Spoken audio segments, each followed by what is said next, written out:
오늘은 이사야 변론 중거 쉬운 두 번째 시간입니다. 오늘은 이사야 47장을 통하여 하나님의 보수적인 역사와 바벨론의 멸망에 대해서 변론해 보도록 하겠습니다. 이 본장은 원수를 들어쓰는데 하나님은 원수를 들어서서 원수를 또 갚아주시기도 하시고, 또 하나님은 그러는 걸 통하여 알파적인 역사를 통하여 오메가 역사를 말씀하신 건데, 여기서는 과거의 바벨론의 멸망을 들어서 인간종의 멸망이 어떻게 올 것이냐, 이걸 알려줬거든요. 이걸 다시 이제 설명한 데는 계시록 18장입니다. 그럼 여기서 이걸 정리를 우리가 좀 하고 넘어가야 이 내용을 알 수가 있거든요. 바벨론이 무엇이냐, 이걸 중요하게 생각을 하셔야 되거든요. 첫 번째 바벨론은 영적인 바벨론이 있습니다. 신령한 교회가 하나님이 찾아올 수가 없고 아주 음란, 부패, 사치타락 속화돼서 하나님이 마귀에게 지는 이런 교회의 영적 상태를 바벨론이라고 하는 겁니다. 그런 말씀이 쓰인 곳은 미가서 4장이나 스가랴 6장 같은 데가 그런 뜻으로 쓰인 겁니다. 그 다음에 두 번째 바벨론이라는 것은 뭐를 말하느냐, 하나님은 이 세상을 볼 때 음란, 부패, 사치 타락해서 멸망의 대상자가 되고 심판의 대상자가 된 그러한 심판받을 세상을 바벨론이라고 하는 겁니다. 그 바벨론이 바로 뭐냐, 여기에 계시록 18장과 여기 이사야 47장에 이 멸망을 받을 세상을 얘기한 겁니다. 또 이스라엘 회복이라는 것은 에덴 동산을 회복시켜서 천년 왕국 시대가 온다는 걸 뜻한 건데, 그걸 육적 이스라엘 회복으로만 자꾸 보면 말씀을 풀 수가 없는 겁니다. 육적 이스라엘 백성들은 1948년 5월 14일에 이미 회복된 겁니다. 그럼 육적 이스라엘 백성들은 한국의 동방 역사를 보고 살아계신 하나님의 역사가 모세 때 역사했던 하나님이 한국에 나타나는 걸 보고 회개함으로 다시 새 시대의 백성이 되고 이런 복을 받게 되는 것이 하나님의 뜻이지, 그걸 구분하지 못하면 예언서 계시록의 내용을 정확히 깨달을 수가 없습니다. 그걸 제가 자꾸 강조하는데, 이 기본이 돼야 이 말씀이 이해가 되고 은혜가 되거든요. 여러분들이 그걸 잘 생각하시는 게 좋습니다. 한번 변론을 하도록 하겠습니다. 1절에서 3절입니다. 처녀딸 바벨론이여 내려 티끌에 앉으라. 딸 갈대하여 보호자가 없어져서 땅에 앉으라. 네가 자신은 곧 아리답다 칭함을 받지 못할 것임이니라. 맷돌을 쳐여 가루를 발라 면박을 벗으며 치마를 걷어 다리를 드러내는 강을 건너라. 네 살이 드러나고 네 부끄러운 것이 보일 것이며 내가 보수하되 사람을 아끼지 아니하리라. 강에는 이 어려운 말 같아도 이게 쉬운 거거든요. 아무리 한때는 바벨론 세력이 이 보호자에 앉아서 아주 교만해갖고 이스라엘 백성들을 압박했다 이 말이죠. 요거는 영적 이스라엘 백성들을 압박하는 거고, 또 이제는 뭐가 되겠습니까? 아수르에 대한 부분은 항상 뭐라 그랬어요? 멸망의 그 국가가 공산당이라 그랬거든요. 성경 구약의 아수르는 공산당이고, 바벨론도 이스라엘을 망케한 세력이기 때문에 한때는 세상에서 가장 강력한 그런 나라가 됐었죠. 그런 세력이 멸망이 온다 이 말입니다. 여기에 보면 이제 원수를 갚는 날에는 큰 수치를 당한다. 근데 하나님은 그때는 사람을 아끼지 아니한다 그랬죠. 용서가 없는 시대가 이 심판의 환란 때라는 걸 알려준 겁니다. 옛날에 북방을 친 고레스 때 바벨론을 갔다가 고레스를 들어서 치고서 또 예루살렘을 복구했는데, 인간적으로도 그렇게 한다는 것을 여기 말씀하시는 겁니다. 그래서 북방 세력이 부패된 남한을 치면 말세종을 통하여 다시 북방을 치게 되고, 또 세계적으로 봤을 때는 3차 세계대전에서 승리한 북방 세력을 후 3년 반 지난 다음에 대접장과 아마겟돈 때 멸망이 오는 거거든요. 여기 하나님이 예정된 섭리고 성경에 예언된 내용이거든요. 이 방향을 알아야 이 성경을 바로 이해가 된다 이 말입니다. 4절 9절입니다. 우리의 구속자는 그 이름이 만군의 여호와 이스라엘의 거룩한 자시니라. 딸 갈대하여 잠잠히 앉으라. 흑암으로 들어가라. 네가 자신은 열국의 종으라 칭을 받지 못하리라. 전에 내가 내 백성을 노함으로 내 기업을 욕되게 하여 그들을 네 손에 붙였거늘 네가 그들을 긍휼히 여기지 아니하고 늙은이에게 내 멍에를 심히 무겁게 메우며 말하기를 내가 영영이 추모가 되리라 하고 이 일을 네 마음에 두지도 아니하며 그 종말도 생각지 아니하였도다. 그러므로 사치하고 편안히 지내며 마음에 이르기를 나뿐이며 나의 다른 이가 없도다. 나는 과부로 지내지도 아니하며 자녀를 잃어버리는 일도 모르리라 하는 자여 너는 이제 들을 자다. 한날에 호련히 자녀를 잃으며 과부가 되는 이 주일에 대하여 네게 임할 것이라. 네가 무수한 사술과 많은 진화를 베풀지라도 이 일이 온전히 네게 임하리라. 요거를 말씀드리기 전에 아까 말씀한 것처럼 계시록 18장에 요거를 정확히 표현을 하셨습니다. 한번 보시죠. 그 18장 6절에서 8절입니다. 그가 그 준대로 그에게 주고 그 행의 대로 값들을 갚아주고 그의 섞은 돈에도 갑절이나 섞어 그에게 주리라. 그가 어떻게 자기를 영화롭게 하였으며 사치하였는가 그만큼 고난과 애통으로 갚아주라. 그가 마음에 말하기를 나는 여왕으로 앉은 자요 과부가 아니라 결단코 애통을 당하지 아니하리라 하니 그러므로 하루 동안에 그 재앙들이 이르리니 그 사망과 애통과 흉년이라. 그가 또한 불에 살려지리니 그를 심판하신 주 하나님은 강하신 자이심이라. 여기서 이제 여러분들이 정확히 알아야 될 것이 내가 열국의 주모라 이런 얘기를 했죠. 나는 과부가 아니라 했죠. 이건 뭡니까? 과부라는 게 누가 과부입니까? 남편이 없어야 과부죠.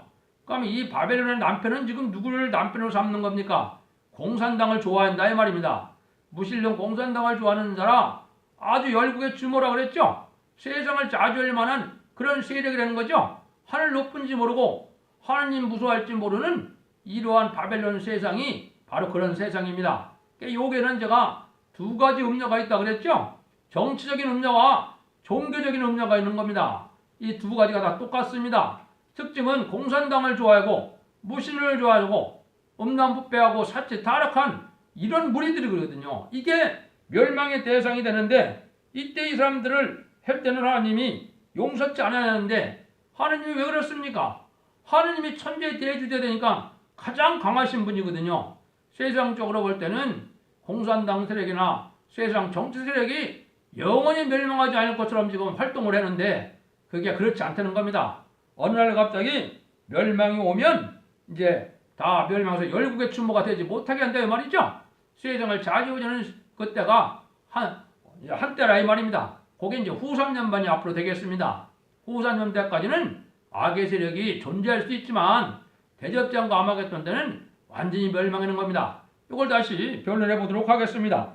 하나님은 원수를 갚아주는 신인데 한때는 택한 백성에 진노하여 바벨론을 들어 쳤으나 그들이 교만해서 자기에는 없다고 자랑하다가 호련히 지면을 당하고 만드는 겁니다.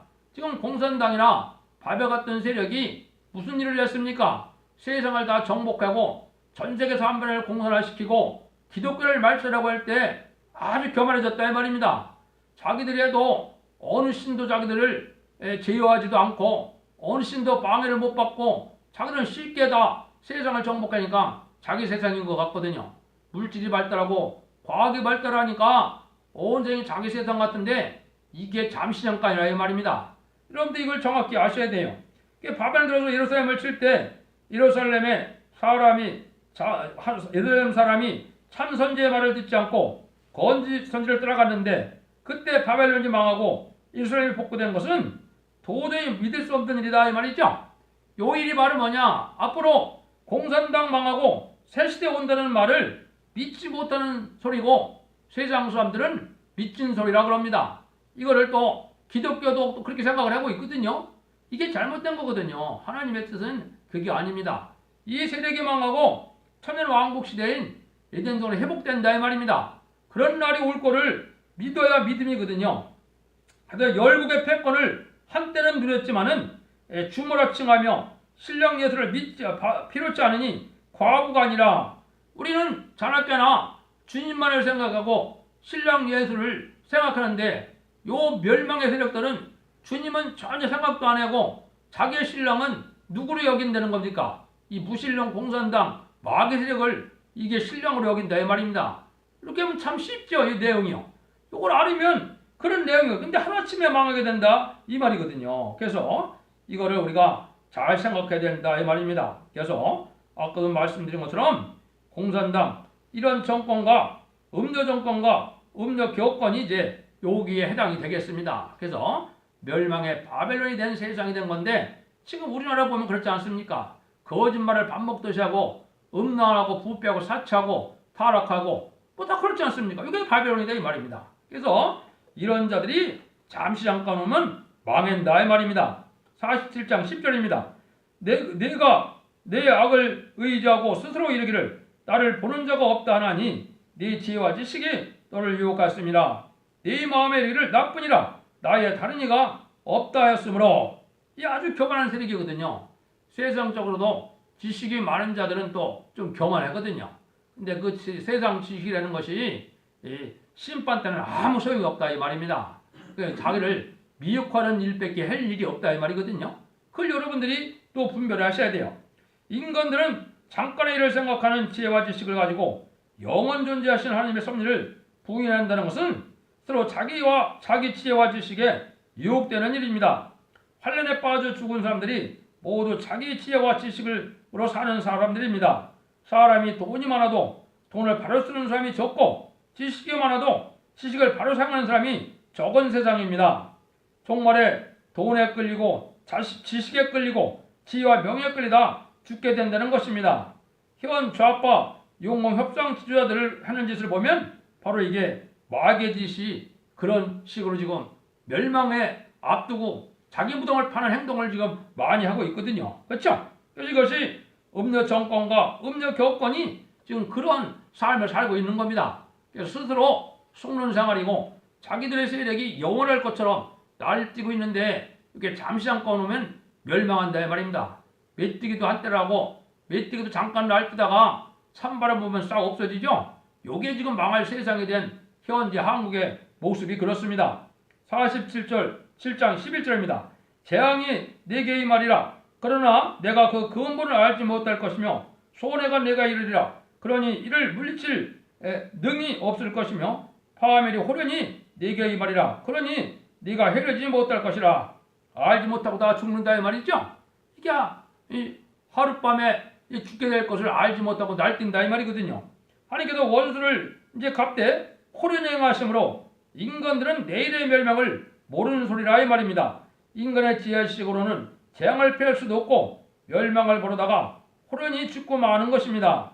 과학 만능 물질 만능을 잊히지만은 인간의 지혜와 지식에 미혹당한 사람들입니다. 오히려 북방 혼란이 오면 부패 어리석은 지도자들이 오히려 먼저 망하는 겁니다.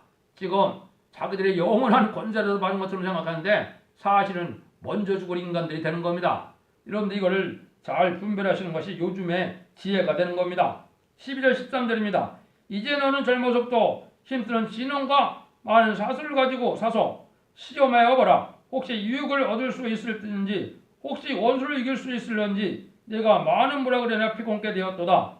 하늘을 살피는 자와 별을 보는 자와 월석에 예고하는 자들을 일어나 내게 임할 그 일에서 너를 구원케 하여 보라.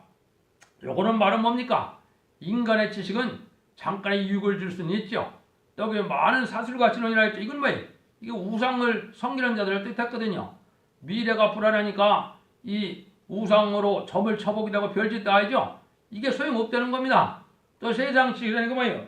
일기예보를 하고 천체가 어떻게 돼서 무슨 일이 벌어지고 그거는 잘들 계산하죠. 과학적으로. 그것도 별 소용이 없다 이 말입니다. 그런 정도의 지식 갖고는 그건 뭐 짐승들도 알지 않습니까?